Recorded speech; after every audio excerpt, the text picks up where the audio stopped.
The budgie cage has shaped up quite nicely. We keep adding toys and accessories. My little beavers, my budgies. These kids can chew up a lot of wood, so we put a lot of wood in there. They'll hang on the toys. They don't even need a perch.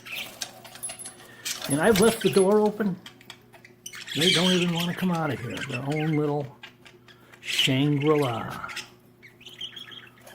Bacon, eggs, toast, jam, biscuit, gravy, chicken, waffles, bagel, cream cheese. I think I got all 10. Don't ask me to name them off the top of my head and point to them.